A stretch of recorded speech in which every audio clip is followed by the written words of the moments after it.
Welcome to the SPRT Therapy Podcast, where top athletes and doctors share the secrets to moving better, recovering better, and performing better. I'm going to tell you right now, if it wasn't for Tim Brown, I would never walked again or surfed.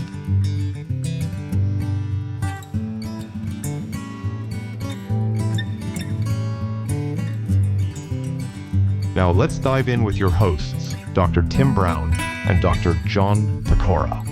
Thanks for everyone for jumping on. Appreciate it. I'm Dr. John Pecora. This is Dr. Tim Brown. And we're excited to have our good friend and movement innovator, Dr. Eric Goodman, on tonight. Eric, how are you? Great. Appreciate you guys bringing me on. I love seeing my crew on here. It's awesome. It actually shows a lot of the crossover Tim and my history very clearly. There's a few. Where are you, Eric? Melbourne, Florida. I'm in Melbourne Beach. I'm working on your course, next month. I'm stoked for, but this is I'm from Florida. I grew up out here. I went to UCF. We're actually big part of being out here. We're actually involved in a 2-year-long study with the UCF School of Physical Therapy on foundation training. So we're based in Florida for a bit, getting a lot of really cool stuff. So we're going to be getting some like legitimate, real clinical evidence based on FT over the next couple of years from UCF, and got my little clinic. We're having a couple certifications, but I'm just doing the exact same thing I've been doing for the last 16 years. Just try it. Everybody that's got a bat something, I'm like, hey, try this. See if it helps. Come on, try this. So great. Hand-to-hand combat, guerrilla warfare, changing lives.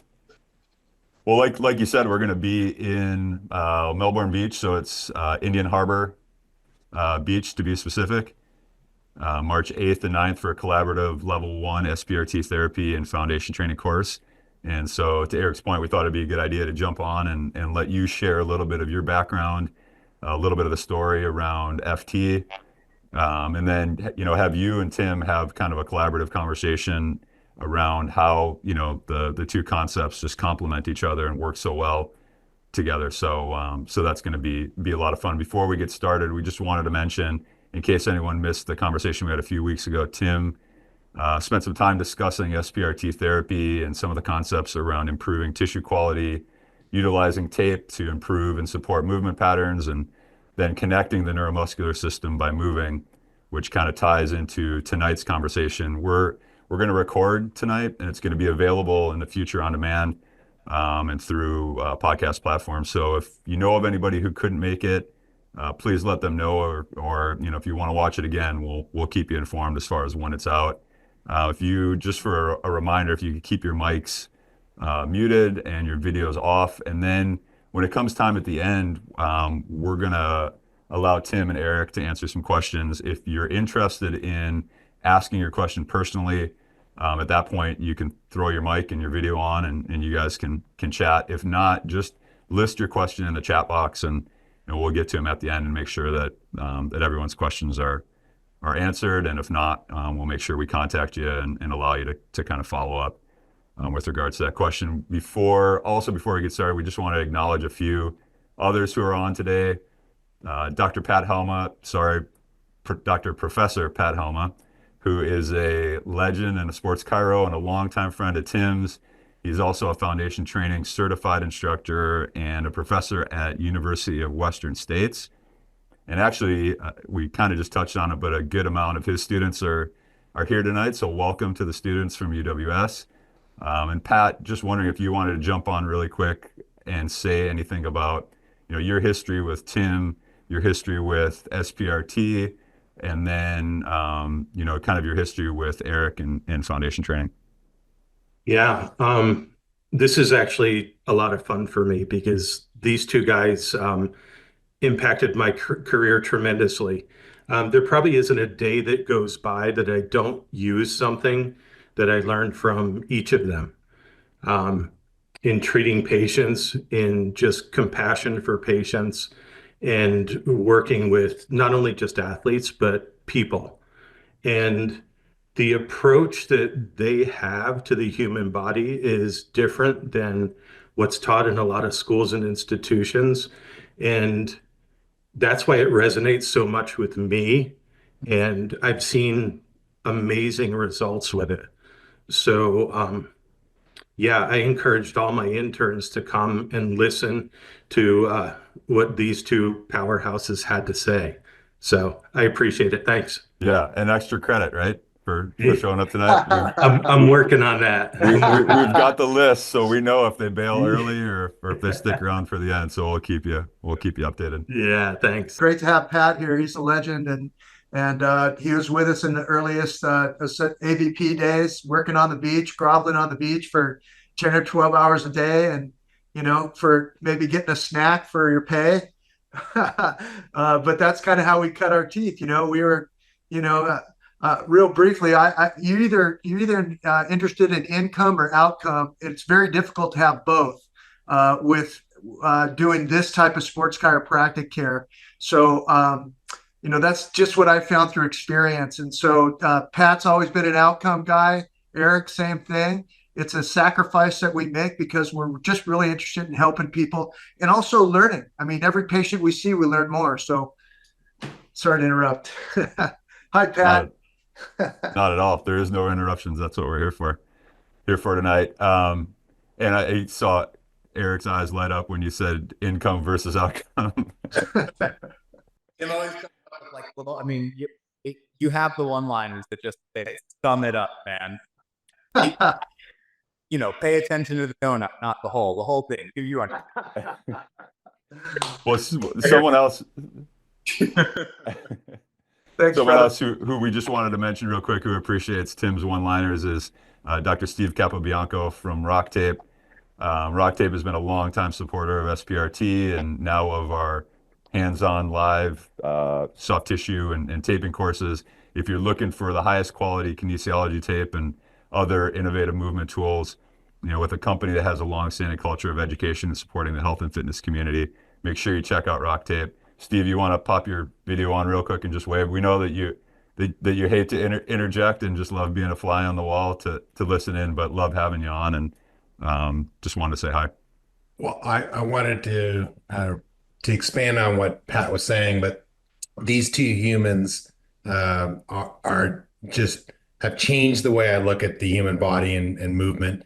And it's not necessarily what's in their brains, which is immense, but it's their humanistic approach to, how they apply that. So I just appreciate both of them. I have my pen ready, all 4 colors, ready to jot down all the one-liners. Right on. Great to see you, Dr. Bianca. It's so good to see you, bud. Just from my standpoint, guys, I'm blown away to be here. That's how I feel any event like this, especially with Tim, especially with Pat. These are folks I look up to in a lot of ways. So I'm just stoked. I'm going to give you any info I can and share whatever I can, but very, very appreciative of being here as well. Yeah, so great. So I mean, maybe that's a good transition point right there. Like maybe Eric, if you just wanted to kind of tell us briefly, a little bit about your background. I mean, you're obviously a tremendous athlete, and then that process of going through what you went through, discovering and building and evolving and growing foundation training, and then maybe a little bit about what you're currently up to, and then Tim's going to kind of, like we said, expand on SPRT and then kind of bring it all together as far as how they complement each other.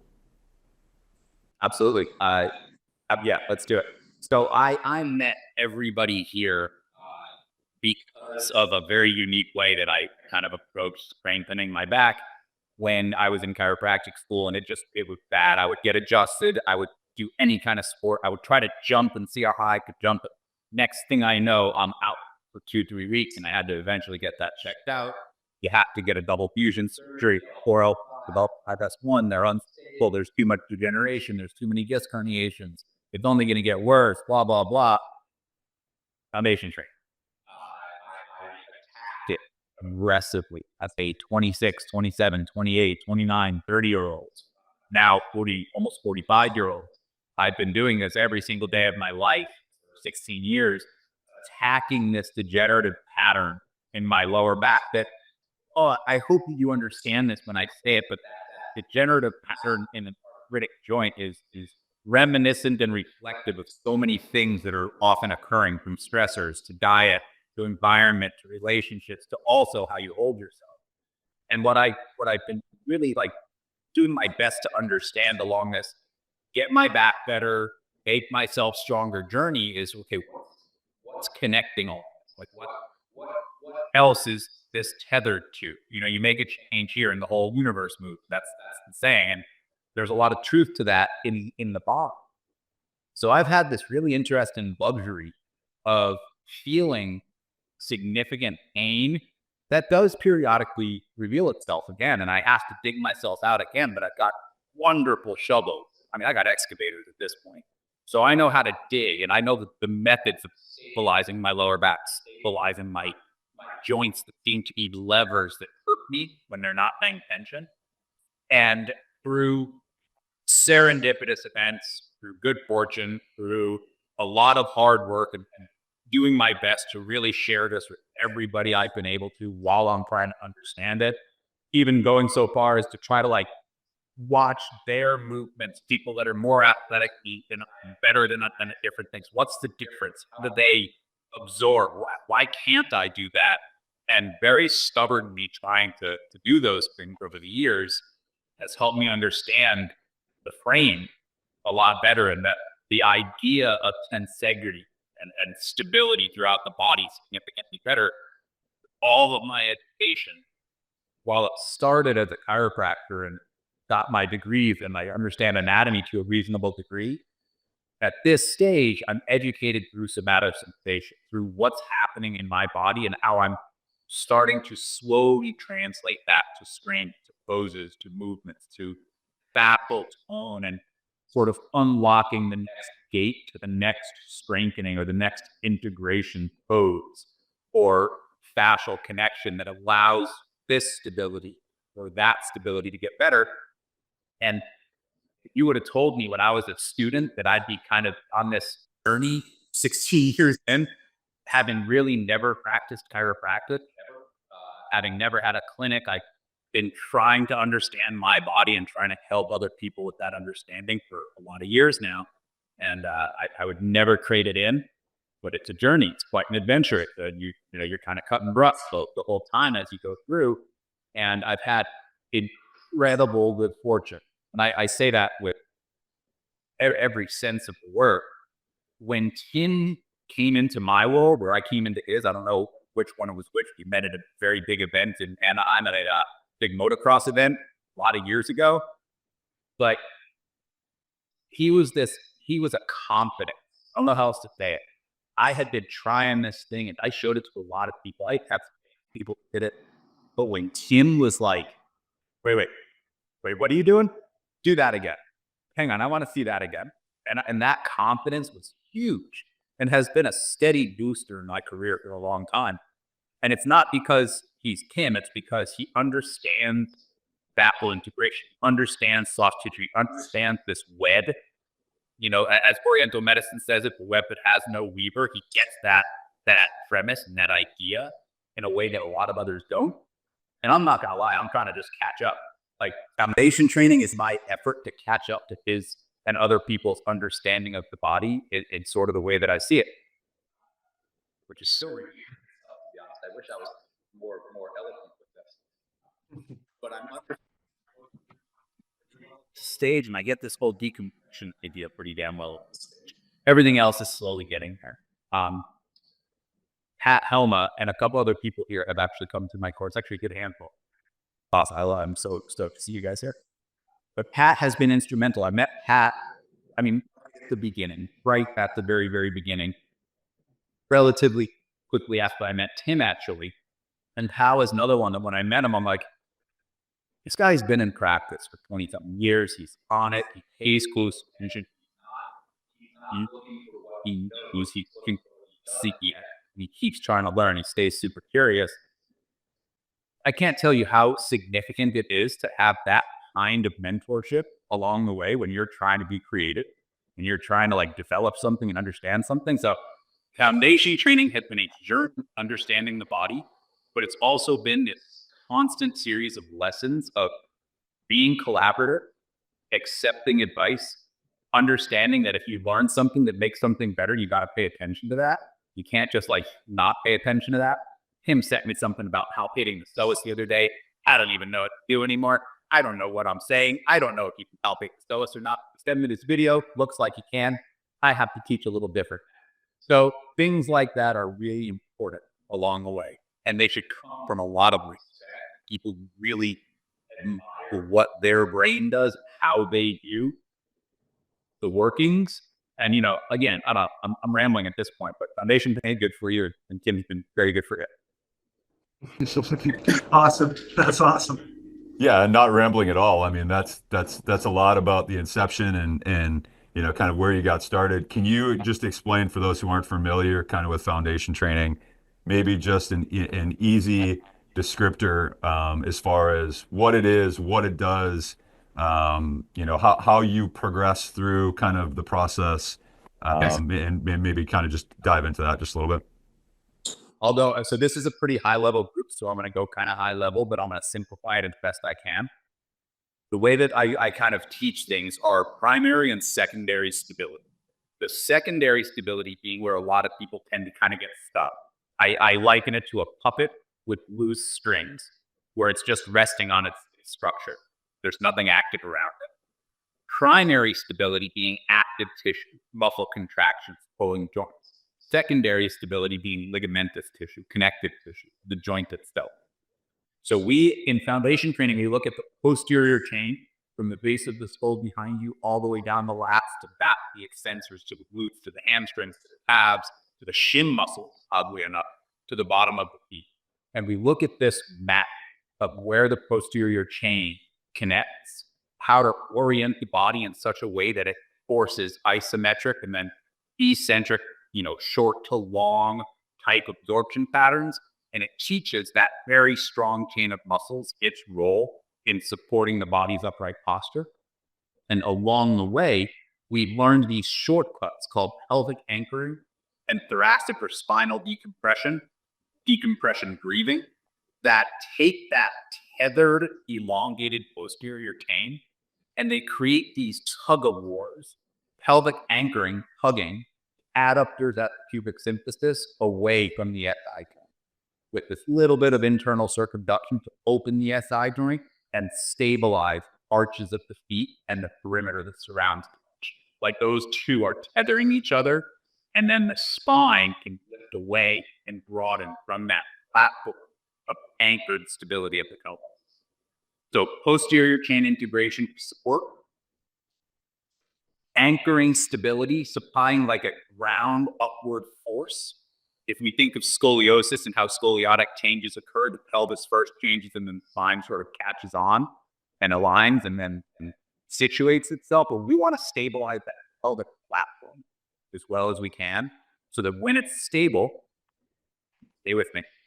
So that when it's stable, we can take the base of the skull, the occipital, and we can start to leverage a very powerful and slightly misunderstood muscle, the sternocleidomastoid, not because everything's perfect and we have to change this one thing, but because things are imperfect.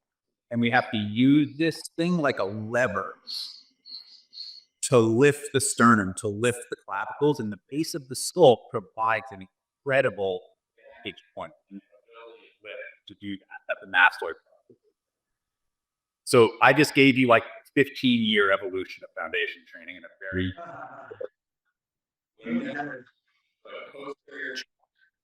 anchoring, expansive axial skeleton decompression is, and every pose we have sticks to those principles.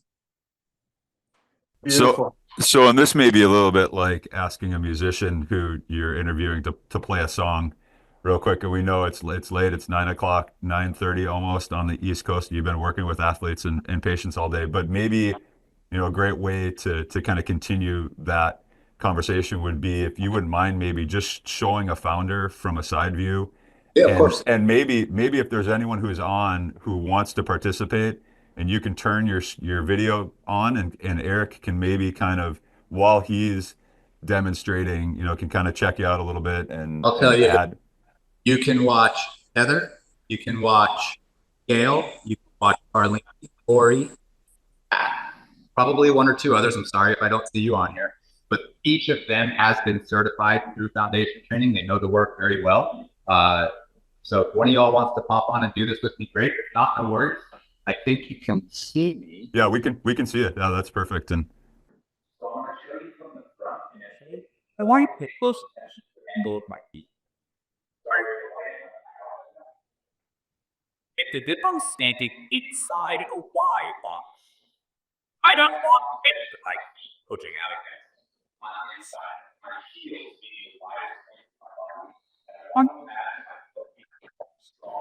On heel. Three. Small hold joint. I like try smooth points there. Expand. Hey, when you're standing, make a shot sign with your feet, with your toes. Think of your toes spreading apart like a shot. With the feet turned in and get that displacement lift at the arches. I want you to think that seat lift happening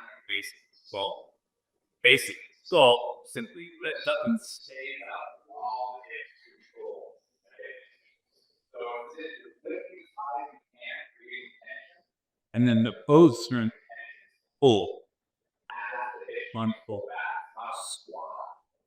It's a genuine event that is meant to full motion and counterbalance the jump.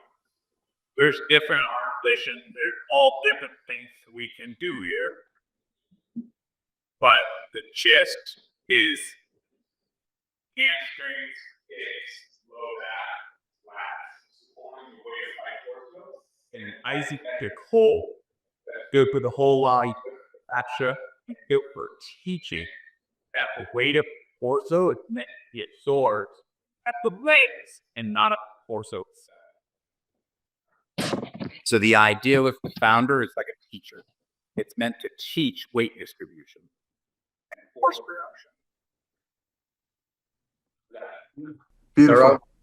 okay, well, yeah, tremendous. And this week, as we were leading up to this conversation and we were trying to promote it and create some awareness, we stole one of your flyers that had a picture of you working with the dude, working with the Big Lewboski, with Jeff Bridges.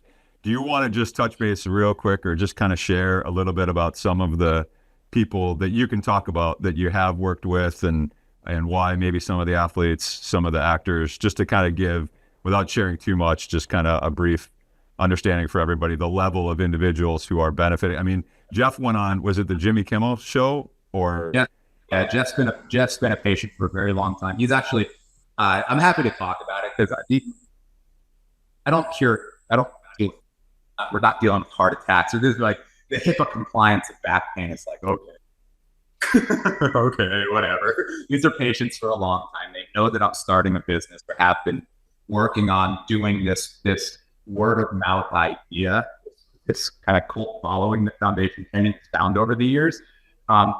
It's because guys like Jeff and a few other people that have been patients, just been patient for almost 14 years now. I met him through Peter Park, who introduced me to Tim Brown. The network is so tight out there, and that I'm so lucky to be a part of it. My first biggie, before I met anybody else, with the exception of Dr. Terry Schroeder and Dr. Tom Hyde, that were very instrumental in my initial, I guess, networking, before foundation training, before anything, when I was just really hungry and getting into sports medicine, I got to intern with U.S. water polo team. And I used that as my last full year of chiropractic school. And it was a very successful internship. I learned a lot. I was able to work at a very high level. And oddly enough, my first patient base was 25 Olympic athletes that I was the same age of and played the same sport as, which was kind of interesting. So it gave me a lot of stuff, and it gave me a lot of confidence because we got a silver medal. It was the first medal in 20 years. The coach gave me one of the medals. I've had this really interesting, very early, intense trajectory into, let's see if it works. Basically, let's put this thing to the test. And that has come in the form of a lot of professional athletes, from the Lakers to a lot of surfers, many of whom have come through Tim, through Pat, through this network that you guys have created.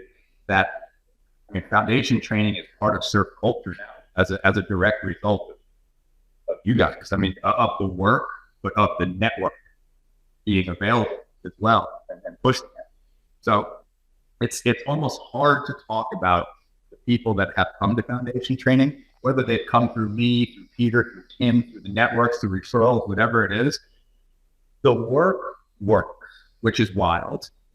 It's wild. I still can't believe it, but it's working better and better and better. And we're experiencing a very interesting, kind of powerful growth moment in the last year or so, where a lot of research is starting to happen, a lot of acceptance is starting to happen, and there's like a knowledge base about hip engine that is more robust, about breathing decompression that is now more robust, that I think is largely influenced by Jeff going on podcasts and talking about us, and athletes talking about us, and us having the opportunity to write books and be written about in books that have gotten out to different people now.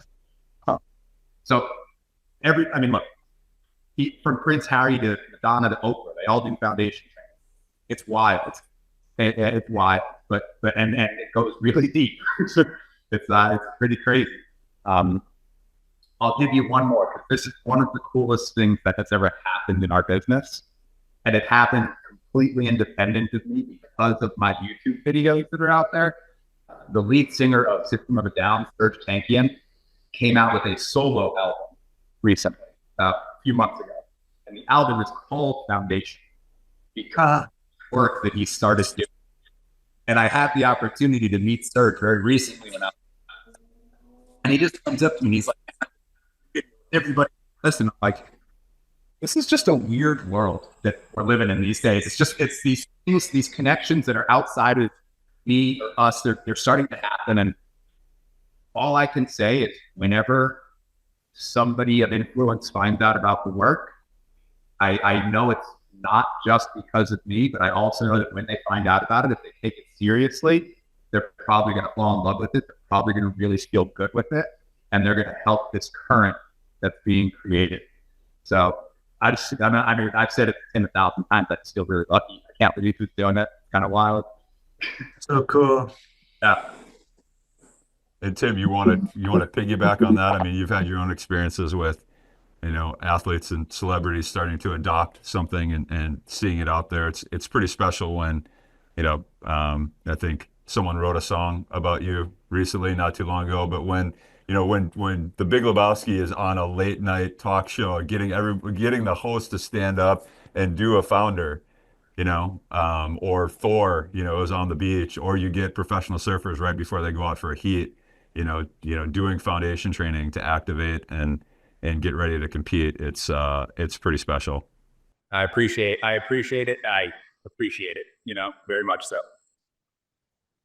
Yeah, I think people feel that too, when you're working with them, what your motivation is. And, when they can feel it's coming from your soul and coming from your heart, I think it makes a big difference. And if you're trying to put some kind of a facade on them, I think they've probably seen enough of that throughout their years to know pretty quickly. So it's really special to be able to do that. And thanks for sharing that, Eric, for sure. And John was just, go ahead. Sorry. I was just saying, it's my pleasure. They can always tell the reality of the authenticity based on I. No doubt. Yeah, John was referring to a guy that I've had the great honor to work with over the last, almost 15 years now, is Neil Young. And a lot of you young students probably don't even know who he is, but for me, he was the guy growing up, and just a great rock star and a great humanitarian as well.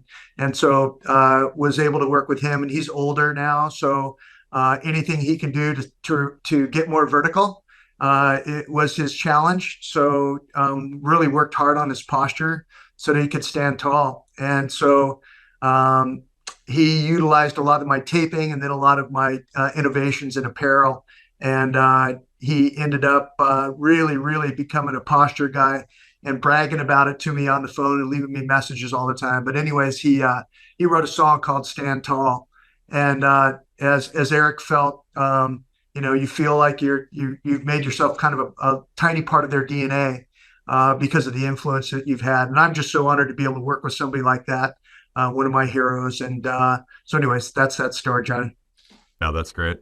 And so maybe now would be a good, kind of point, Tim, for you to share your slides, kind of talk through a little bit of SPRT, and then, from there, maybe you can kind of elaborate a little bit on, the progression, obviously, the fundamental kind of core concepts of SPRT and the work that you do is, the importance of improving tissue quality, really hard to connect the brain to, to soft tissues that are becoming beef jerky or a dry sponge. And then utilizing the taping system to either support joints that are healing after an injury or support the neuromuscular system as you're trying to retrain movement patterns. But then from there, you love to say, you need to change shapes. You need to be a shift shaper. You need to get up off the couch. You need to move. You need to reconnect your brain to that muscular system and the myofascial system, that has been disconnected for a long period of time. There's a lot of great practitioners out there doing amazing body work, and then they never reconnect the brain to muscles that have been, shut off and stroked out, or they're doing amazing exercise, but they're trying to connect the nervous system to dysfunctional tissue, which is going to be really challenging. So if you can maybe go through your slide deck, kind of talk briefly about the importance of the soft tissue work you do, the way that it works with the nervous system as opposed to against it, the levels of working through the superficial layers of skin through the corresponding levels of fascia into the tissue, as opposed to trying to go right to the bone, while the patient or the athlete's, white knuckling it the whole time, and you're assaulting the nervous system. The attempt to try to work with the body as opposed to against it. And then a little bit about the taping system, and how the different applications of tape help to support different features. And then, obviously right into kind of your experience. I see you using foundation training all the time. And I can, remember in offices of the past having Eric and others come in and actually take the entire team through, foundation training workouts. Maybe share a little bit more on that as well. Yeah, sure. Happy. I'll slide through this presentation pretty quickly. But I wanted to first give a shout out to my man. I already have, but I want to reiterate, what he's given me in my life. Foundation training has really not just been great for my athletes, my patients, my entertainers and whatnot, my family, but it's been a godsend for me. Having a traumatic spondy, playing college football, I really needed this thing. It really changed my life. So always giving shouts out to Foundation. And when I speak about these things, this is one of my favorite sayings from Bruce Lee is, obey the principles without being bound by them. He blended a lot of different martial arts into his practice. And, I really promote that with what we're doing with SPRT. It's an add-on to what you're doing. If it becomes the principle, fantastic. But I know it can add something to at least everyone's practice that I've ever worked with in some way, shape, or form. So learn the principles, learn the science that's behind it, and then you'll be able to put it into action, as soon as you feel comfortable with the physiology that's behind it and the principles. So the ultimate goal with all these principles is just kind of one thing. I'm trying to move everybody towards the center, joints, everything included. The goal is to take pressure off of the musculoskeletal system, but really also the sensory motor system at the same time. When that joint has space in it, we operate at a very high level. When we start to lose space on any sides of that joint due to muscle imbalance or activities that create overuse syndromes in certain soft tissues, we lose centration. We lose recovery, performance, range of motion, obviously ending up in injury. So, we start with the injury being out of centration, and we end with hopefully in rehabilitation in centration, along with the great lesson, the life lesson of there's really no cure for these problems that we treat, but there is control. And I think that's what we teach with Foundation. That's what we do when we're working with SPRT, whether it's the soft tissue or the taping. We're not curing anything. We're creating control. It's very difficult to create a cure for these problems that come due to our body's habits and how we move. It's almost like you have to undo everything to create this new model of your body that's not dysfunctional. So with that in mind, instead of treating muscles or instead of treating a soft tissue structure, we treat movement. And so wherever that movement is limited, we want to find it and we want to change it. And with SPRT being born of necessity on the Pro Beach Volleyball Tour, we don't want to do it in a conventional way, because conventional way meaning deep tissue work. When we do deep tissue work, John spoke about subsystems. When we have an injury, we break down subsystems. So we break, in simplest terms, we break away from the muscle, breaks away from the nerve, and the nerve from the brain. And it's like a miniature stroke. So we have to get that movement back to reconnect those subsystems. So not just getting the pain out of an area. When I treat a knee, I don't just treat the knee, I treat above it and below it. And I mean hip and foot and ankle to really treat the dysfunction in the knee. So the pillars of fitness that, were most common to me were mobility, stability, and strength over the last, say, 10 or 15 years. If you look at the statistics in sports injuries, they're still going up, folks. We still have an increase in sports medicine injuries to athletes on the regular every year. So that system is not working, is what it tells me. So what I wanted to do, and at least with my experience, is add on a couple things that I think are just really important and not really taken seriously enough in training. And so for me to progress an athlete onto the next phase of their recovery or training, they've got to go through these 5 pillars of fitness. And so they have to understand alignment, how important that is in posture, not just when you're standing tall statically, but in motion, in movement. So learning that alignment is critical with movement is the first step as they're rehabilitating and healing. Because you can't heal if you're not aligned. You cannot heal if your posture is not good. You can heal partially, but not completely. And then diaphragmatic breathing. I mean, how important is something that we do 23,000 times a day? It's critical. And many of us never took a breathing class and still haven't to today. So these things that I'm asking you to promote with your patients and clients are the same things I'm asking you to promote within yourself, because it's a lot easier to follow a leader who's done something than someone who's just read it out of a book.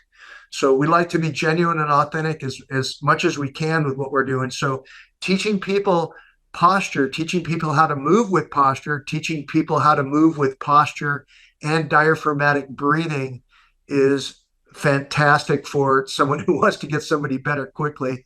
Diaphragmatic breathing is not just great for getting oxygen to the tissues, but it's also a neuromodulator.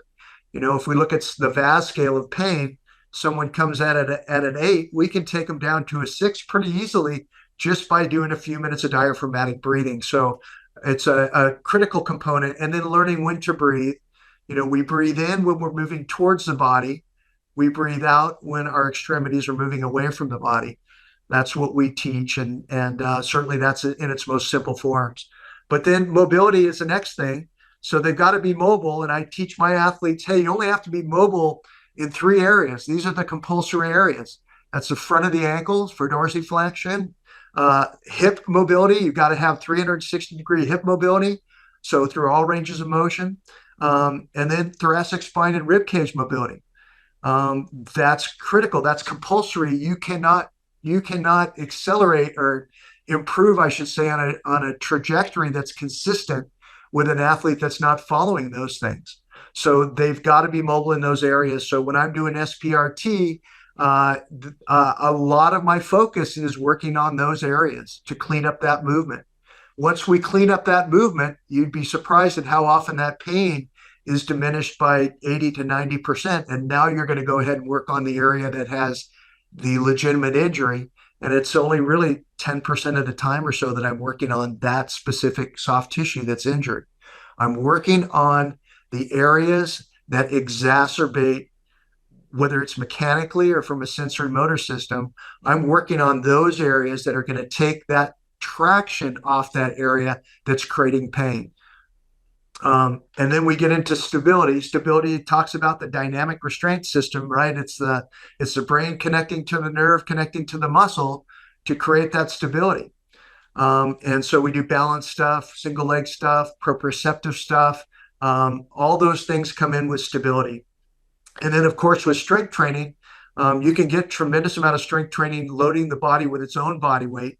But we don't really want that to even happen. Or excuse me, we're using body weight for strength gains, but we're not loading that body until the body has improved itself and its ability to move throughout all these ranges of motion. It's proved that it's got stability. Diaphragmatic breathing is in place. And of course, they're using great proper posture and alignment when they're doing strength training. So that's my pillars of fitness, my pyramid, so to speak, that we go off of in SPRT work. So they're indicated through chronic or acute injuries, all phases and degrees of soft tissue and joint-related injuries. And then this is my only long slide, so bear with me. SPRT soft tissue release is a sensory motor approach that focuses on decreasing resistance between the soft tissue layers beginning at the epidermis. The goal is to allow the tissues above and below to slide and glide upon each other. SPRT focuses on accomplishing this by clearing adhesions one layer at a time. So SPRT is a very surface-oriented, a very light soft tissue approach that is actually more of a horizontal approach than it is a vertical approach into the body. And that's why we can use SPRT during competition, because we're not going into the deep layers and we're not creating a depression. Because that's what happens. That's one of the principles of SPRT is called the Arndt-Schultz principle. And that was discovered during times of homeopathy. And they found that by putting a light stimulation, physiological stimulation into the body, you actually enhance physiology. But by doing a deep physiological modality, you depress physiology. So that's why SPRT works so well on site. And when we're working on athletes right before they go compete. I thought this one was apropos because it's kind of like me now. I used to be that guy in the right-hand corner with my chest way up off the board. I was super mobile as a youth. And then by going to school and doing all the things that we do, we shorten that anterior chain up. And this speaks deeply to what Eric Goodman is doing with foundation training. Is he's really focusing on strengthening that posterior chain. And so now you can see we kid when we go out in the water, that I used to kid a lot, we'd see the old guys, they couldn't get their chin off the board. Well, if you don't do these mobility things, you will end up that way. And in fact, that's why people quit surfing most often, is they lose that ability to see everybody around them. And then the anterior chain into the hip takes over. And the hip flexors become so tight that they have a hard time popping up. So this is a great candidate for SPRT and foundation training. This is the model that I use. Yonda was one of my my mentors without ever meeting him, because he was the guy that was really able to prove these principles of SPRT, because he spoke about missing the opportunity to work on the skin before you work on the muscle, because the skin was so enriched with nerves and nerve endings, which I'll show you the anatomy of in a bit. But, we have over 200 million nerve endings in our skin, cutaneous nerves, and many of them are for different purposes: pressure, temperature, stretch, etc. But we also have when I was in school, they cut off of the body this thing called fascia.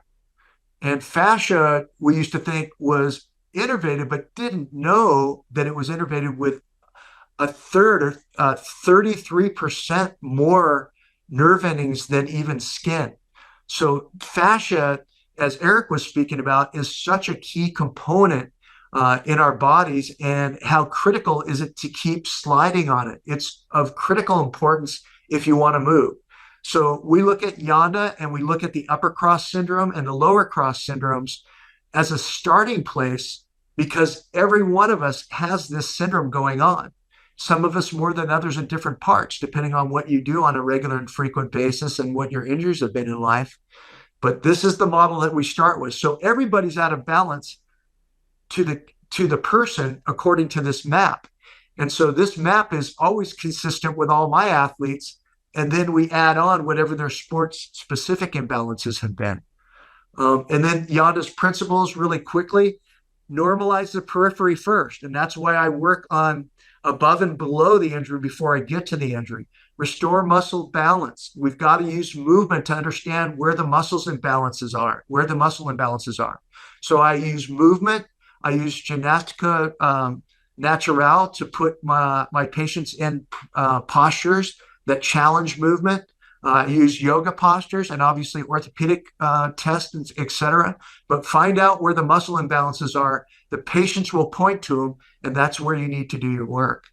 The Yanda's principle to increase afferent input to facilitate reflexive stabilization. That's all we do with SPRT, is provide afferent input into those tissues, and then increase endurance in coordinated movement patterns. So being able to do repetitions is what that's saying. We've done, 10,000 reps in one direction. We've got to do reps in the other direction, or we start to fire to rewire, and we actually plasticize into poor posture and poor positioning. When you injure your body, you injure your brain. Absolutely. You have a right MCL, a right knee in your brain. So when you injure that right MCL, you injure that right MCL in the brain. It's called the homunculus. This is from a great book called Explain Pain by Butler. I recommend people get this one. It's a great one to talk your patients through. And I've learned a ton from this book, just going over the basic principles of pain physiology. And then the anatomy of the skin, how sensitive it is. A great analogy I use is if I light a match and I touch it to your skin, boy, how fast can you move? Really fast. If I do the same thing to someone that's 80 years old, they move just as fast. Our nervous system is unbelievable, and how it's wired to the feed-forward feedback systems. And so what we're doing with SPRT is actually using very light touch over the layers of skin and tissue until we find an area that is matted together or not sliding. It's very easy to feel and palpate. You can see these little dots under the skin. That's actually what we feel sometimes, is sand under the skin. And I use that analogy often in the classes. So you just look for irregularities under the top surfaces of the skin. This is another nice little one. Here's another nice little picture of anatomy and fascia and skin and muscle all working together. And I wanted to put this up here. This is from the Stucco family over in Italy. They found that when you create shear stress along the skin or muscle or fascia, it stimulates the growth of a new kind of cell that they just discovered called a fasciocyte. And a fasciocyte is critical because it produces hyaluronic acid, which helps to hold the water in our tissues and helps our tissues to remain hydrated and allow them to slide on one another. So when we do SPRT, we're actually stimulating the growth and the production of these fasciocytes. So we have a macro effect and we have a micro effect. This would be one of the micro effects. Proprioception is number one at the top of the list. And what we're doing with SPRT, whether it's taping or soft tissue, we are stimulating the proprioceptive system. And as it shows in this little poster here, 70% of proprioception is in the musculoskeletal system. 20% of it is to help you balance with your ears. And then 10% of it is when you use your eyes to help balance. For instance, after someone has had an injury, an ankle injury, and they get rid of the crutches. The first thing that happens when they're starting to take their first steps, they look at that foot with their eyes to watch it walk, because they've lost that vital connection between the brain, the nervous system, and the muscular system. The other tenet, one of the other tenets about SPRT is that we test, and retest. We always want to test. We test throughout the treatment, SPRT. So if you do a test, you find them sitting in a 90-90 position, and that's what brings on hip pain, and they pointed to that pain, and you're utilizing that area to work on with SPRT, we want to do the same test probably halfway through your treatment and then at the end. So test, and retest. We got to make sure that we're barking up the right tree. And John alluded to this earlier, you must become a full-time shapeshifter. And what that means is that self-soothing tools are awesome to use, but you will never create a change. And that means even with SPRT or any other soft tissue system or even chiropractic adjustments, you must become a shapeshifter to create a change over that's long-term. And what that means is we've got to change the shape of those cells, the shape of those muscle fibers. We've got to change the shape of the nervous system to adapt to these shapes on a regular and frequent basis. And if you're a sitter and you have to sit for many hours a day, you know exactly what I'm talking. It's very difficult to get into athletic positions after you've been a full-time sitter. So getting off the couch for 10 minutes, even starting at 10 minutes is where I start my patients. And I say, get into a deep squat position, get into lotus position, sit on your knees. You know, in the countries where they don't have chairs, they don't have back problems. So there's something to be said about changing their shapes all the time, and that's what they do. This is just a quick little shot on some of the guys on the surf tour that have been utilizing and have utilized SPRT taping over time. This is a great little shot of our hero here, our kind of icon in the sport, Kelly Slater, getting tissue work. And right now I put this slide up there to show you when you're learning this SPRT technique, it's great to have someone moving the appendage. So this is Dr. Terry Romine, a great sports chiropractor, works with Red Bull and with us on the WSL tour. He's learning the SPRT technique right now. I'm working on Kelly's glute med. As Terry moves that knee to flexion passively, I'm going to do my stroke from superior to inferior across that glute med. So utilizing two people to do the SPRT technique, soft tissue technique, is a great way to learn it, because Terry can feel when Kelly tightens up, and then Terry can translate that information to me. So there's constant information going back and forth. And this is the kind of just the end of it here. I just wanted to throw this story at you. This is Landon McNamara. If you don't know Landon, he's not only an incredible professional surfer, but he also is an incredible musician. So listen to him, check him out, Landon McNamara. This is him the day before, I believe, he did this. Oops, I went the wrong way. The day before he did this. And this is at the Eddie Aikau. This is the world's most premier big wave riding contest that happens only when the waves get 35 feet or over. And if you look at his left shoulder there, he's got his SPRT taping on there. He had dislocated his shoulder and injured his rotator cuff just a couple weeks before the event. And timing just happened to be right, where we did an SPRT class on the North Shore. And while we were there, the Eddie got called on. And so Dr. Pecora and I were very busy going from house to house, treating these athletes. And then we had them actually come up to the class and get treated in front of the class. So everybody got a treat to be able to see what some of the best athletes in the world, how they get treated, was the same way we were teaching them to treat. So that was kind of a cool thing. And then I just wanted to throw this little flashback at you, Eric. This is at the beginning of foundation training. This is our old buddy Brian King. He Kingman, he is wearing the old not SPRT, but the old IntelliSkin shirt that I created based on the SPRT taping. And I don't know, this just brings back a lot of memories. This is when I really got into foundation training and learned how it could really help my issues. My low back issues would come probably 3 or 4 or 5 times a year, and they'd last for 2 to 3 weeks each time. And then after doing foundation training now, I'm really happy to say, and I'm going to knock on wood, it only comes back maybe once or twice a year, and it's only for a day or so, because I hear the whisper of the injury coming. And the first thing that I do is I double up my foundation training, because I do it every day for 5 minutes. And that's my little talk on SPRT, John.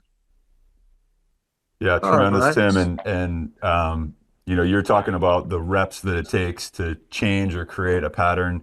You mentioned, 10,000. I can just remember being a first year student, going in and shadowing you at the clinic and having you talk about, and it's just so simplistic, but still I can just remember smoke coming out of my ears and my brains exploding off the wall. For every time that you reach forward, you should reach backwards. For every bicep curl, you should do a tricep extension. But you think about the countless reps that you create in a forward position on a daily basis, and nothing almost ever back in the opposite direction. I mean, it's mind-blowing that we aren't completely just, forward hunched all the time when you think about the repetitions. And we always say, people always attribute their imbalances and their challenges to getting older. And yes, there's a physiological component to that. But lots of times it's just years and years of bad reps, without having anything to balance it back in the opposite direction. And another reason why foundation training is so great, because we don't train back in that direction at all. We don't see it. We don't move in that direction, and our bodies pay the price for that over the years. So once again, just simplistic concepts when you think about it, but just the fact that you guys are incorporating those into just this brilliance is we're just so thankful. Can I touch on that in it? So you showed the picture of Brian and me, and I love that. That's when we were filming our first or second DVD back in like 12, 13, 14, something like that. So John touched on something when he was shadowing with you, when he would mentor or intern with you when he was going through school. You always have this, and before I knew the phrase SPRT before, but I would just kind of witness you treat patients. So it was like, this guy's like, he's got a rhythm. He knows where he's going. Like he's not guessing. I've taken Graston courses. I took ART courses, and I always felt like the instructors had a pretty good idea, but I never ever sensed mastery, even with certain people that were very high up in those organizations at times. I always sensed intrigue and cool accuracy, but not like mastery of what they were doing to where they knew their next move. It's literally chess versus checkers. There's strategy to SPRT. There's strategy to your treatments. I've witnessed them for 15 years now, 14, 15 years. I've seen you with so many different people.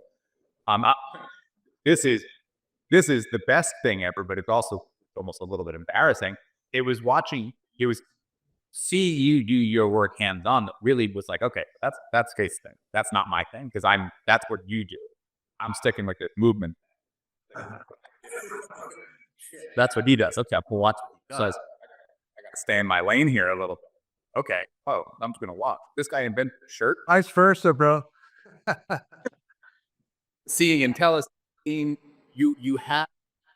there is a rhythm to what you do. So much so that you can develop clothing around it. You can create ideas around it because you understand the physiology. And I think that's what's lacking in a lot of reactive and even pain referral based hands-on. They're still reactive. They're not plotting the next bits. They're not strategizing the next movements based on the fascial directions. And it can sometimes seem like a lot to learn. Just like I know in my work, it can sometimes, when you first see foundation training, that's overwhelming. It can feel like a lot. But the moment you get the principles, it makes everything else easier to understand. And that's the basis. And that's the basis of your tissue work. yeah, it's a lot. Whoa, this guy's got a lifetime of doing this, but you have principles. And as you understand those tissue principles, when you start to understand why it's repetitive, low velocity, low amplitude, repetitive versus deep and dense and obtrusive, there's principles. And I think that's something that I've always been able to watch you have. And now as you're really pushing SPRT more, it's like, no, guys, watch this, learn this, because it's very rare that you see somebody that has actually got a rhythm and a protocol and a plotting to what they're doing. They're not just showing you what they know. They're not just trying to make you mimic what they do. They're trying to help you understand the principles so that you understand the processes.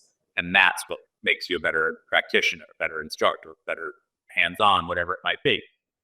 That's also what, when you get so good at something, that's what shows somebody else that's trying to be in their lane, like, that's his arena or her arena. Okay, cool, awesome. It's good to see when somebody, when somebody sort of transcends the level, and you're like, well, that's their place. That's who you should be learning from if you're trying to get into that world. Well, thank you, Eric. Extremely well in the taping world, because the taping is based on your principles of soft tissue, and they can go back and forth and interplay and understand each other very easily. That's, I think, a big difference between, I liken it to foundation training. That's a big difference between foundation training and others. We have a system and a process, and once you understand the principles, you understand the thing. Same with SPRT. Once you get the process and the principles, you can build upon it. You can really understand the treatment processes. That's good. And I think one of the things we share too is the feed forward and feedback from your client, from your patient. I go and you see me work the body. I have what's going on in my mind, but what takes precedence over that is the feedback from the patient to help guide me. And so that feed forward feedback in our nervous system is the same way I take in information to the outside so that I can deliver it back to the patient. And I validate the patient that way. I mean, I know as a patient myself, if the doctor's not listening to me and I think I've got something, maybe I'm living in here, dude, I've got something to say. And that my ability to have introspection or interception, excuse me. Yeah, it's like proprioception, but it's coming from the inside, right? Capo would love that. Interception is a huge thing, and that's a big part of our principles, and is to get that feedback, because nobody knows what it's like living inside them better than the patient. And when we put SPRT on a patient, part of the buildup to putting that tape down is asking the patient, is that the direction that feels better? Or is it a little bit over here that feels better? And nobody knows that but the patient, because the nervous system is giving them that instant feedback. And we utilize that instant feedback in the soft tissue as well as in the taping to get it as close to perfect as possible. And we call it the perfect hug. When we do the taping right, and they've got an injury, it's like someone's just come up and given them the perfect hug. It's relieved their pain, and it's supported them in a way that's like a hug. I think even just likening that real quick to even the chiropractic or physical therapy or osteopathic adjustment, we're taught in these schools and thought processes to react to a joint that's out. And I think what SPRT does a really nice job of is it's like, okay, but why? And what direction and series of pulls is yielding that thing. It's not, yeah, I get it, the joint's out, and you push it back in, but then what about the tethers?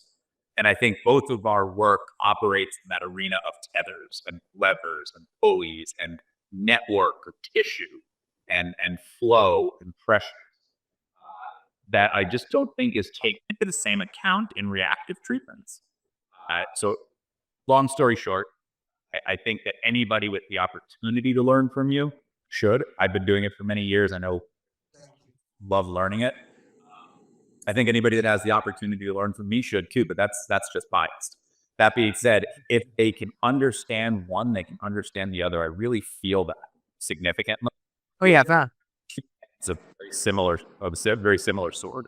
Yeah, I couldn't agree more. And that's why the Yanda model for me is also a lot of your model too. I mean, there's some posterior models in the posterior muscles in some of Yanda's stuff that tend to overuse.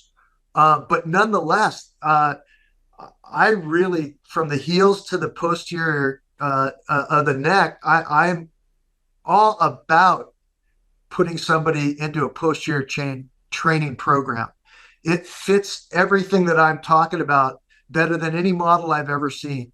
And so for me, it's just like, putting on the most comfortable shoe you could.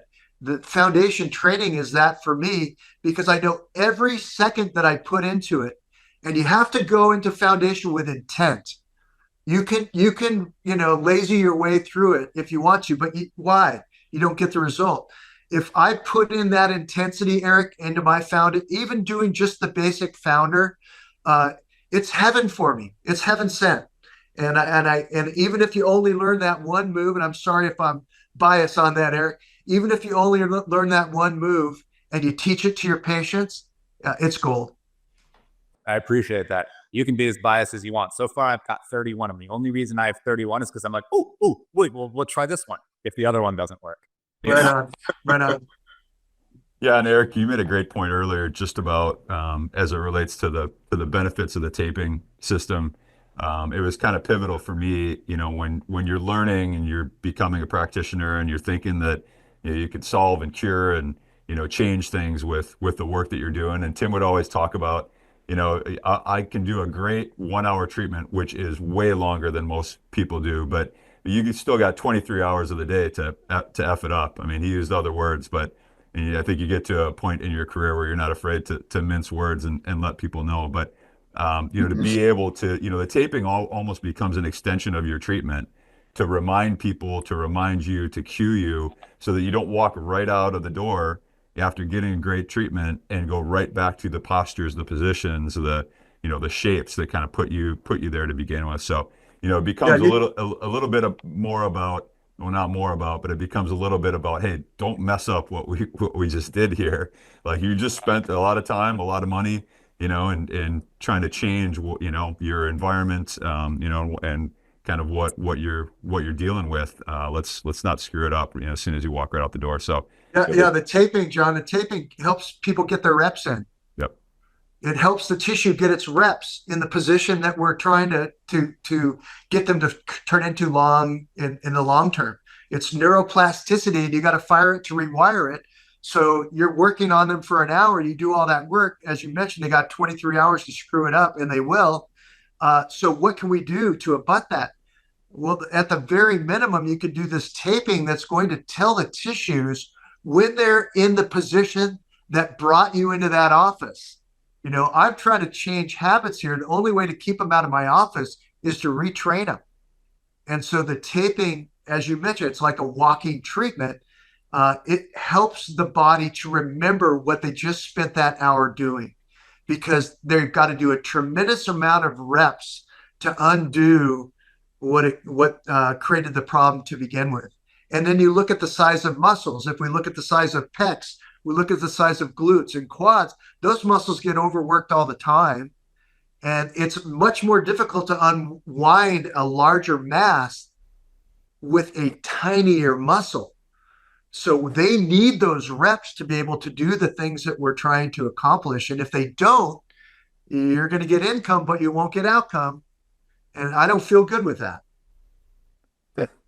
Yeah, that's great. And another point to that, I mean, we'll have Dr. Steve Capobianco, is one of the founders of Rock Tape on at some point, hopefully in the near future, to kind of talk about the physiological pump and the ability to create, fluid change with every step as the tape is kind of separating the tissue layers, to a degree. And, so whether it's neuromuscular cueing, whether it's, physiological pump and creating, some lymphatic changes, it's so beneficial. We had a surfer the other day who was really having kind of challenges with Achilles and a calf, and we put some strips of tape on his calf, and he came back the next day and he's like, this is the best that my calf has felt in weeks.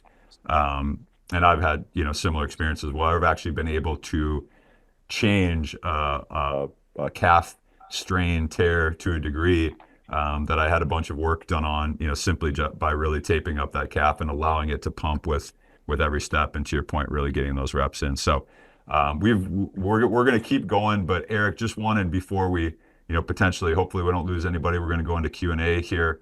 But just wanted to give you a chance. Where can people find you? What do you have coming up?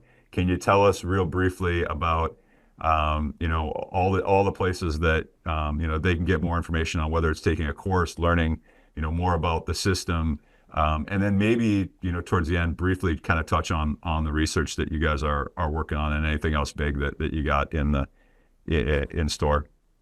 Sure. We our biggest thing is we are constantly trying to make our certification courses just a higher level. It's not you talk about income versus outcome. I think we at this stage, I think we spend money because brings our whole team together. We've got a really cool network of instructors. We've been able to certify approximately 1,400 instructors now around the world in about 12 years, which is like, all word of mouth, and it's a pretty intensive process. I'm very happy with that. I have a couple certifications actually at the end of this month here in my office. Every now and then we do these smaller ones. They're 20 people, level 1, 20 people, level 2. Very happy those filled up rapidly, and like we're feeling a nice vibe within the community. But those are coming up. We've got, Cam, your course here that I'm super excited for next month, beginning of the month. Got a surprising amount in the works at the moment. From a research standpoint, so you can learn foundation training. If you don't know FT Streaming, that's our streaming site. If you spend enough time on there, you can teach the courses in a couple of years. We have everything on there. You can learn everything from pain protocols to pretty high level performance stuff, and a lot of anatomy and physiology based principles. And then I'd love to speak on the research. It's been a while. We've been leading into it now for about a year, and it just got approval. We have two studies that got IRB approval at the University of Central Florida. Makes them very applicable, and it also gives us the green light to study a lot more things in the future. We partnered with their School of Physical Therapy. So they have a doctoral program in physical therapy that has agreed to make foundation training the capstone project of their graduate students for the next 2 years. Wow. And ongoing. They just brought in a new group. So we had 6 graduate students. Now we have 10 that are committed to 2 years of researching foundation training. Our first is get the feet wet, get the IRB approval. That's independent research board or review board for each program has that. We got the approval. We're doing a first 50-person healthy subject hip hinge study, studying range of motion, force absorption, grip strength, lung volume, at single leg balance, double leg balance, weight distribution, just basic force plate stuff, just to get our feet wet. But also we have undergraduate students, it's really quite cool, doing lit review for their undergraduate degrees. So we are getting the graduate level research and undergraduates doing lit review, doing correlations between hip hinges and how it helps the body, then correlating foundation training as basically a very effective, immediate way to learn and grasp hip hinge. Those studies are going to be done in like a few weeks. They're very fast, pre-test, post-test type things. The bigger studies we're doing, which are now being formed, are pain studies. And we're going to be doing them with the School of Physical Therapy and UCF Medical School.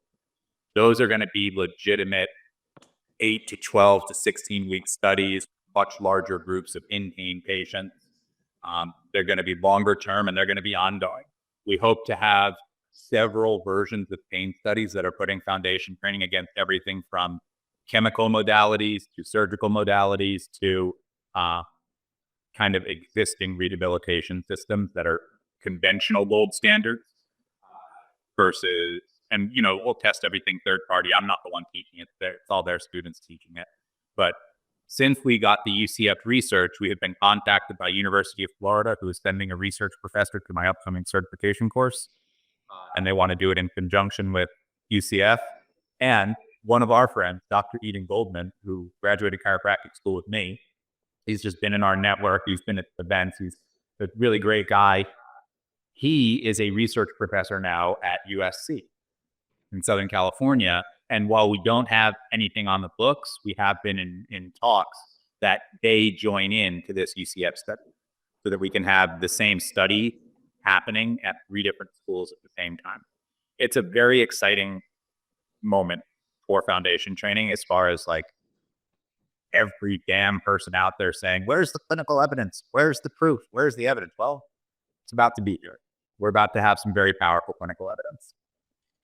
Yeah, tremendous. And there's nothing better. You know, you've seen it, you experience it, you feel it, you've seen, you know, obviously, I mean, if you have 1,400 certified instructors, think of the lives that they're touching and changing, you know, what you're seeing on a daily basis. But to be able to quantify to any degree, you know, the changes that you're making is, I mean, it's just, it's gold.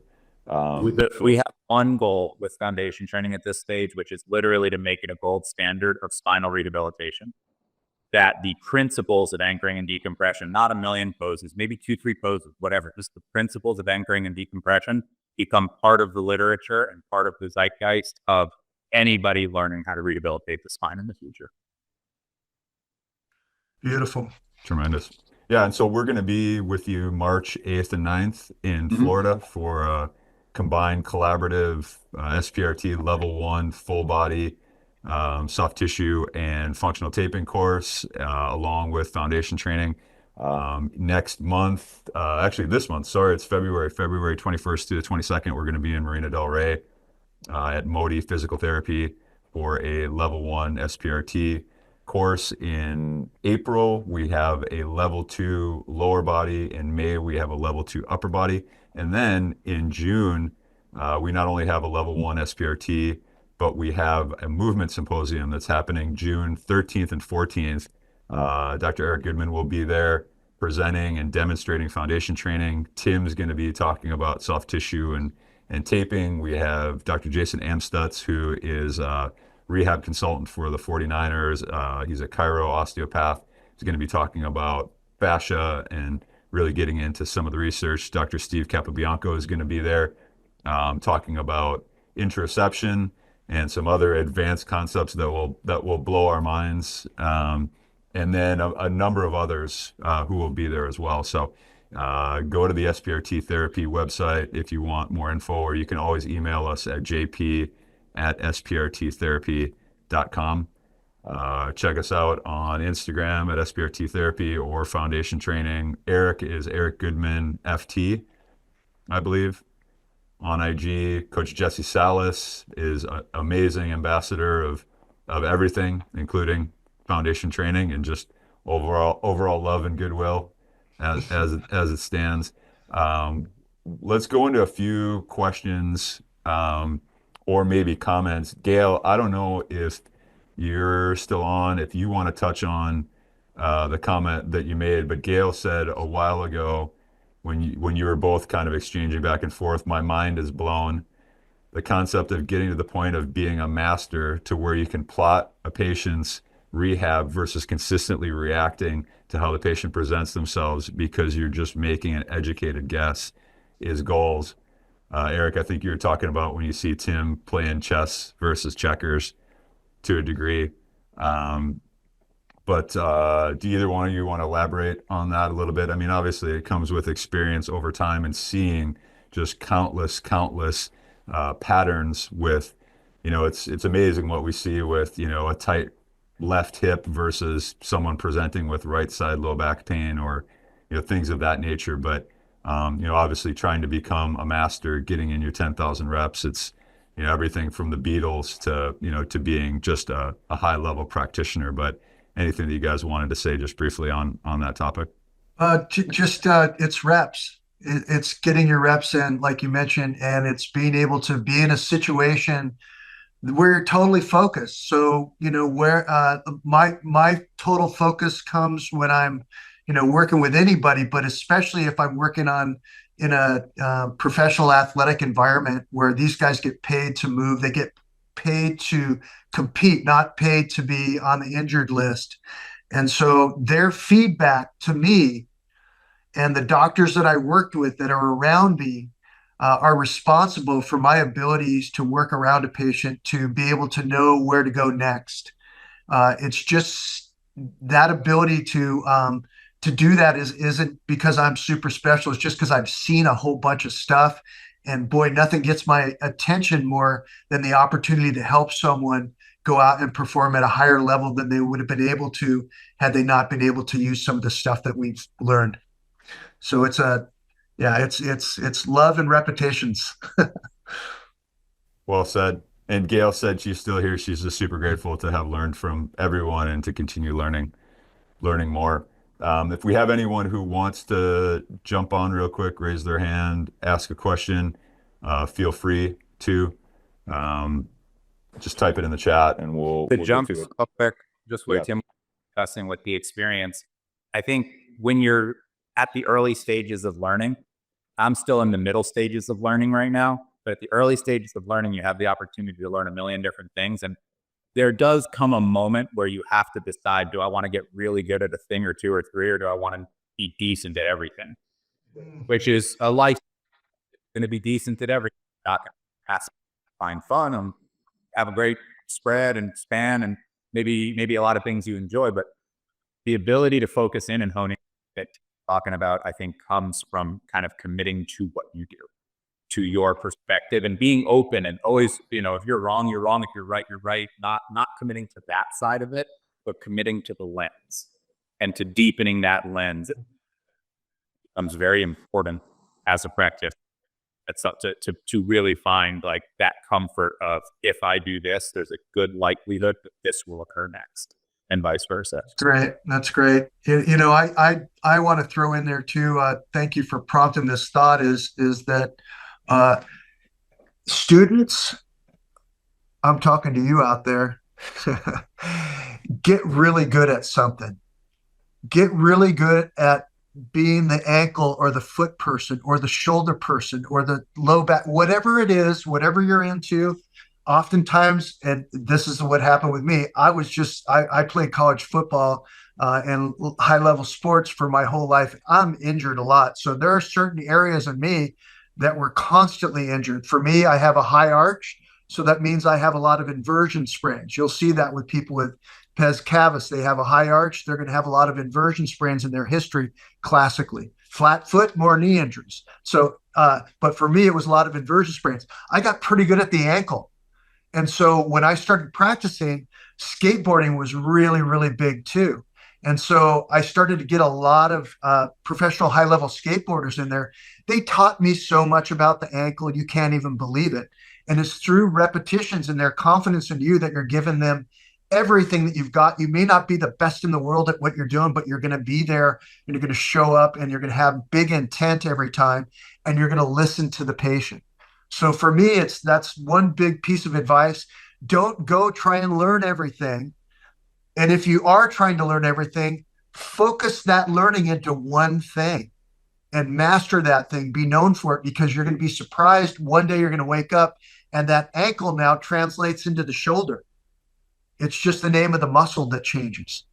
And so you're going to, I think, have the best shot at it if you follow that route. That's my 2 cents. Yeah, brilliant. And so just real quick, anything else that you guys want to touch on? Anything that we've talked about, anything that's coming up?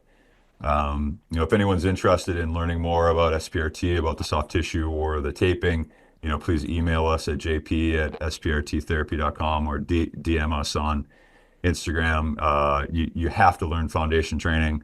So whenever that is, if it's this month or this year or whenever, make sure that you reach out to Eric and learn more. He's a wealth of knowledge, and they have some amazing things, coming in the future. So now's the time to get on board. Anything Hey, else? John, along that same line, I just want to drop in on that. Sorry, buddy, taking off No. in front of you again. But I think that, as a student, if I had foundation training, my spine would have been a lot better as a practitioner. So because you're sitting so much, and it's compulsory that you have to a large degree. If you learn the founder, like I said, learn that one thing to start just to whet the appetite. I think you're going to have a way better outcome. And you're also going to know what to tell those patients that are going to come in and be sitting all day at their job. How are you going to fix them up? So this is a great chance for you to work on that, because I will challenge you with looking up one thing today. I won't explain what it is. I would love for you to come up to me and tell me sometime what it is, but I want you to look up the 4 horsemen. And those are that's what happens when you sit. You fire up the 4 horsemen of the spine. So find out what those things are, and then learn how to loosen those 4 horsemen up. But I want you to come and tell me what the 4 horsemen is sometime. I'll give you some kind of bonus. I don't know what it is yet, but a bar of wax or a T-shirt or something. Oh yeah, I just saw Steve's comment. I see you. Appreciate that. We got good books on the subject for sure. Yeah, well, there's no one more well read than Dr. Steve Capobianco. He just said Eric's books are phenomenal. You won't regret it. Yeah, beautiful. Eric, anything else that you wanted to add or touch on? If somebody's got questions, I'm happy to help. But I'm just gonna start getting more confusing, guys. I know what's gonna happen next. I'm gonna start crying. He's just being humble. God, reach out to this guy. He's a wealth of knowledge, and just even if it's just to say hi, it's a great guy to know, and I'm super honored to know him. So hey, thanks, Eric, for hanging out with us tonight. Appreciate you guys just being here and being a part of it. I'm so thankful I'm really thankful to be in your world. It's awesome. I'm very thankful that foundation training found its way in there. That we're like, oh shit. Symbiosis, buddy. Symbiosis. Well, we're all thankful, and we're all better for it, and eventually the entire world will be better for it as we continue to create awareness. And if anyone wants to throw their video on real quick, let's just have everyone, before we bail here, everybody who's made it to the end. We've got pretty much everyone.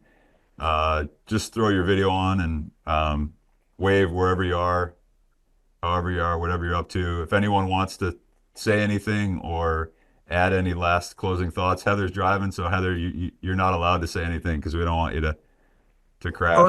Or best dance moves. We're looking for that too. Yeah. Carlene looks like she's ready to go. Gail's about to go work out. Pat's grading papers. Heather, how's Hawaii? Oh, she's got her prior mute on, but okay there. Hi guys. Hi, how's Hawaii? It's beautiful today. It's 80 degrees, and I'm driving my son back from paddle practice again. So awesome. Yeah. I was tuning in and out, and then my phone died, and yeah. But I rallied. I got back on here. Good to see you. Good to speak. Aloha. Thanks for joining us. Thank you to everyone for taking the time out of your busy schedules to come join us. And Patrick, so good to see you, my brother. Thank you. Thanks for carrying the line, towing the line, and bringing these guys up the ladder. I can't wait to meet everybody that I haven't met yet. And again, I'm just honored to be here. And Steve, thanks for showing up. Appreciate you, Cope. And we've got so Tim Jordan Welburn, who I think is still on. He answered. He said rectus femoris, iliacus, psoas, and QL. Love you, buddy. I got to get some kind of cookie for you or something, man. Come up and say hi. I'll have something for you. I don't know what it'll be, whatever's on me, but that's awesome. Thanks for looking that up. Well, thanks everyone for joining us tonight. Really appreciate it. Look forward to seeing you in the future, hopefully in person. If you ever have any questions, once again, reach out, and hope everyone has a great week. And once again, Dr. Pato, thank you for representing tonight and sending the future of health and fitness, in on the call and the conversation. And if anyone else has anything else that they'd like to say. I just want to say thanks to everybody. Thanks for being here. I appreciate having folks to learn, and it's so fun seeing some of y'all that have come through the course, that have become part of the crew, part of the family. It's awesome. Thank you. Pat, you've been huge. I just love you, man. I just want you to know that. You're awesome. Thanks so much. All right, guys. See ya. Well, for Dr. Tim Brown, I'm Dr. John Pecora. Thank you so much. Have a great night. We'll talk to you soon. Drive safe, Heather. Thank you. Bye. Thanks for joining us for today's SPRT Therapy Podcast. Stay tuned for our next episode in the coming weeks. And please check us out on Instagram or on our website, SPRTtherapy.com, for upcoming events and discounts on live or on-demand educational courses. Have a great day and stand tall. And my baby, I sway and I tend the breeze as I lay on the beach, watch the sunset undress as I wind down.